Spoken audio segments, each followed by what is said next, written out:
नमस्कार दोस्तों, आप सब कैसे हैं? आई होप आप सब अच्छे होंगे और खूब मन लगा के पढ़ाई भी कर रहे होंगे। दोस्तों, बहुत दिनों बाद आज हम जो है वीडियो बना रहे हैं क्योंकि तबीयत एकदम नहीं ठीक थी कि हम आप लोगों को कुछ भी पढ़ा पाए।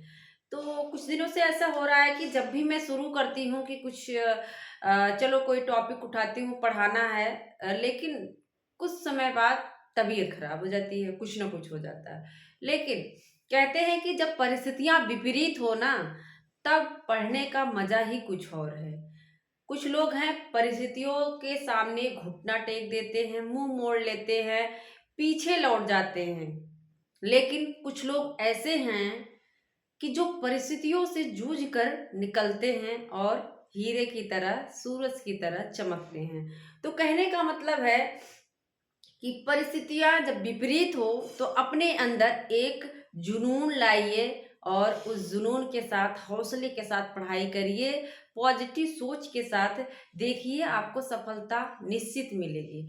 तो आज का जो हमारा टॉपिक है ये बहुत इम्पोर्टेंट है। अभी जो हायर एजुकेशन का एग्ज़ाम हुआ था तो वहाँ से भी क्वेश्चन पूछे गए हैं और अक्सर पूछे जाते हैं। तो आप सब इस वीडियो को लास्ट तक देखिएगा, कितना आसान तरीके से हम यहाँ याद करेंगे। तो आइए देखते हैं क्या है प्रमुख रचनाकार, उपनाम और उपाधियां। दोस्तों, काफी दिनों बाद वीडियो बना रहे हैं तो जिसके कारण बच्चे जो है मार्कर वगैरह, ब्लू जो मार्कर था वो सब खराब कर दिए हैं। ब्लैक ही मार्कर था, तो मैंने सोचा कि आज मुझे बनाना ही है, कुछ ना कुछ पढ़ाना ही है, तो मैंने ब्लैक से ही बना दिया। लेकिन जो पढ़ने वाले होते हैं देखो ना, उनको मार्कर से या फिर एसी हो, फैन हो, पंखा हो, इन सब से कोई फर्क नहीं पड़ता। जो पढ़ने वाले हैं उनको बस अपना गोल अपना लक्ष्य दिखता है। तो विद्यापति, विद्यापति को बहुत सारे नामों से जाना जाता है। कवि शेखर, कवि कंठार, दशा अवधान, अभिनव जयदेव, अभिनव जयदेव, मैथिल कोकिल। विद्यापति जो विस्पी नामक गांव में जन्म लेते हैं। कहाँ? विस्पी, याद रखो एग्जाम में पूछ लेता है। विस्पी नामक गांव में इनका जन्म होता है, बिहार में पड़ता है। और विस्पी, इसके बाद पूछ लेगा कि विद्यापति के गुरु कौन है। तो याद रखिएगा इनके गुरु कौन है, हरि मिश्र। कौन है? हरि मिश्र करके हैं। तो भूलना नहीं दोस्तों, इनसे संबंधित हम जो जो यहाँ पे हमने लिखे हैं, जितने भी तथ्य मुझे याद आते जाएंगे मैं आप लोगों को बताती जाऊंगी। जरूरी नहीं है कि सिर्फ हम उपनाम और उपाधियां ही पढ़ें, यहाँ पे उनसे संबंधित जो फैक्ट है उनको भी हम पढ़ते चलेंगे। और एक चीज और, आप लोग देखे होंगे कि एलटी का जो एग्जाम हुआ उसमें बहुत चीजें ऊपर ऊपर पूछी थी और कुछ लोग डीप में घुस के पढ़ रहे थे। दोस्तों, मैं ये नहीं कहती कि डीप में पढ़ना नहीं चाहिए, क्योंकि आगे आपको मेंस देना है तो डीप पढ़ना तो पड़ेगा ही। लेकिन अगर कोई ऐसा एग्जाम है जिसमें आपका मेंस है, जैसे बहुत सारे एग्जाम होने वाले हैं, मेंस है, जीआईसी है और जीडीसी है, एलटी हो ही रहा है, तो जिसमें मेंस है ना उसमें चीजें थोड़ी ऊपर से पूछेगा, तो पहले आप डीप पढ़िए। लेकिन जब एग्जाम नजदीक हो, 1.5 से 2 महीने, आप डीप पढ़ना छोड़ दीजिए। आप 2 महीने जो फैक्ट है, जो ऊपर की चीजें हैं, वो पढ़ना शुरू कर दीजिए। ठीक है? इससे क्या होगा कि पूरे सिलेबस को आप तैयार कर लेंगे। नहीं तो आप डीप पढ़ेंगे तो आपका कहीं आदि काल छूट गया, कहीं भक्ति काल छूट गया। तो अगर आपको जैसे ऊपर की चीजें पढ़नी है तो आप कहेंगे कि आदिकाल में कितने कवि हैं उनको देख लो, उनकी रचनाओं को पढ़ लो, उसकी क्या विशेषता रही है आदिकाल की वो देख लो, इतना इनफ है। ठीक है? तो आइए देखते हैं। विस्पी नामक गांव में विद्यापति का जन्म होता है, हरि मिश्र। और इन्हें मैथिल कोकिल कहा जाता है क्योंकि इन्होंने पदावली की रचना मैथिली भाषा में की, इसीलिए इनको मैथिल कोकिल कहा जाता है। तो याद रखिएगा, पदावली जो कि श्रृंगार से संबंधित रचना है और इसको कुछ लोग क्या कहते हैं कि यह जो है श्रृंगार संबंधित नहीं है, इसकी तुलना जयदेव के गीत गोविंद से करते हैं। इसीलिए रामचंद्र शुक्ल ने कहा कि आध्यात्मिक रंग के चश्मे आजकल बड़े सस्ते हो गए हैं, जिन्हें चढ़ाकर लोग गीत गोविंद ऐसे कुछ है। तो ये वाली अगर पूछे कि ये कथन किसके बारे में कहा गया है, तो ये विद्यापति के बारे में, पदावली से संबंधित रचना के बारे में कहा गया है। ठीक है, देखो विद्या, विद्या मतलब देखो जो कवि है उसको विद्या आनी चाहिए, तो कवि शेखर क्या है, कवि शेखर। और कवि के पास कंठार भी होना चाहिए। अगर जिसके पास विद्या है वो कवि है, लेकिन कवि के पास कंठ भी तो होना चाहिए, तभी तो पंक्तियों को बोलेगा। 10 अवधान, दशावधान और अभिनव जयदेव, जबकि जयदेव गीत गोविंद से पदावली की तुलना करते हैं, तो इसलिए इनको अभिनव जयदेव आप कह सकते हैं। ऐसे रिलेट करके याद कर लो। अब्दुल हसन किसे कहा जाता है, अब्दुल हसन इनका मूल नाम है, ये हैं अमीर खुसरो। अक्सर ये चीज ये याद रहता है। इनका पूछता है कि इनका जन्म कहाँ हुआ था, तो पटियाली के एटा गांव में, याद रखिएगा कहाँ हुआ था, पटियाली के एटा गांव में अमीर खुसरो का जन्म होता है। अमीर खुसरो जो कि जो है क्या इन्होंने देखा था, 11 राजाओं का पतन और उत्थान देखा था। एग्जाम में पूछा जाता है, सबसे ज्यादा राजाओं का पतन और उत्थान देखा था। तबला का इन्होंने आविष्कार किया, तबला सितार ये सब आविष्कार किया। एक रचना पूछता है नूह सिपहर, क्या है, नूह सिपहर, तो इसको जो है याद रख लीजिएगा। नूह सिपहर पूछता है किसकी रचना है, और एग्जाम में टीजीटी के 2021 में पूछा था कि भाषाओं से संबंधित रचना है, तो भाषाओं से संबंधित यही है इनकी नूह सिपहर। तो अमीर खुसरो जो कि अब्दुल हसन के इनका अब्दुल हसन क्या है, मूल नाम है, और अमीर खुसरो क्या है, इनकी उपाधि है। इसके बाद आते हैं स्वयंभू, इनको कहा जाता है अपभ्रंश का वाल्मीकि। हमने यहाँ से रिलेट कर लिया था कि वाल्मीकि ने क्या लिखा, रामायण लिखा, और स्वयंभू ने क्या लिखा था, पौमचरियु लिखा था। क्या लिखा आप सब जानते होंगे, इन्होंने क्या लिखा, पौमचरियु। तो इसीलिए जो है इनको क्या कहा जाता है, अपभ्रंश का वाल्मीकि। वाल्मीकि संस्कृत के कवि हैं, लेकिन इन्होंने अपभ्रंश में लिखा पौमचरियु, इसलिए इनको अपभ्रंश का वाल्मीकि कहा जाता है।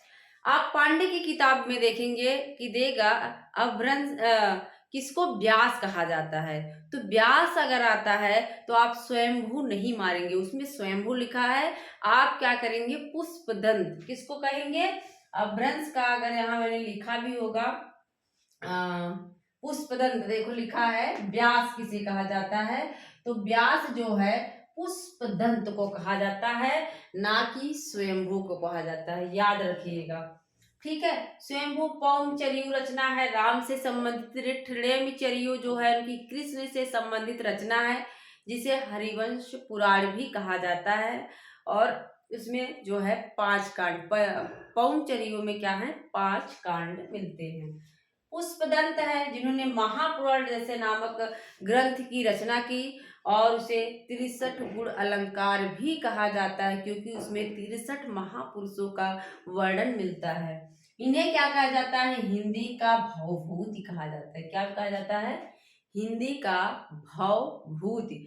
अब देखो पुष्पदंत, भूत को हमने कर लिया था भूत, क्या कर लिया था, भूत।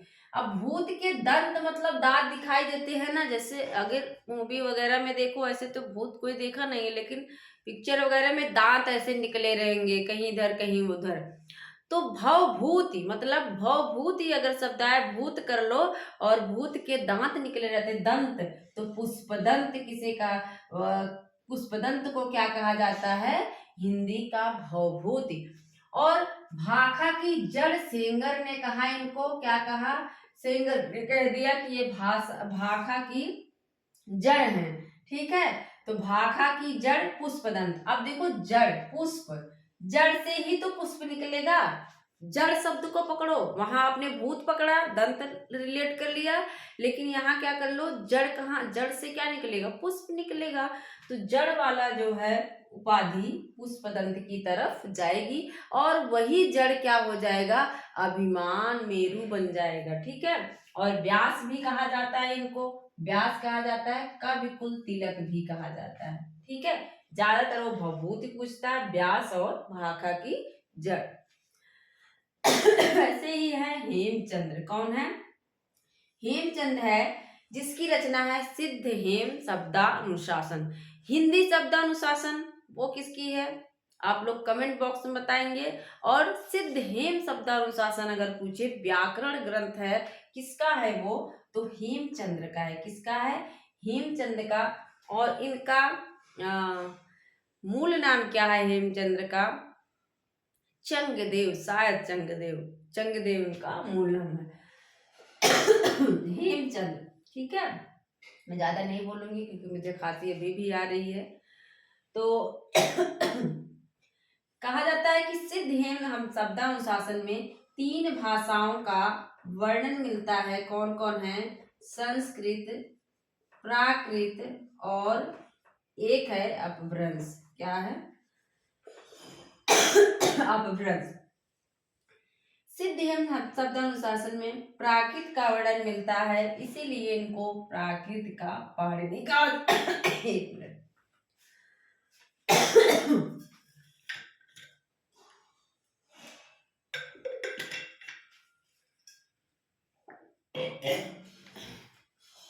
इसीलिए इनको क्या कहा जाता है? प्राकृत का पाणिनि कहा जाता है और कलिकाल सर्वज्ञ भी कहा जाता है। ठीक है। नंददास है, इनका है नंददास गढ़िया और कवि जड़िया। ठीक है। और कवि गढ़िया नंददास जड़िया। भारतेंदु हरिश्चंद्र है, सभी जानते हैं उनके बारे में। इनकी उपाधि भारतेंदु है। रसा नाम से ये उर्दू में कविता है लिखते हैं। क्या है? उर्दू में या ब्रज भाषा में, सॉरी, ये रसा नाम से ब्रज भाषा में लिखते हैं।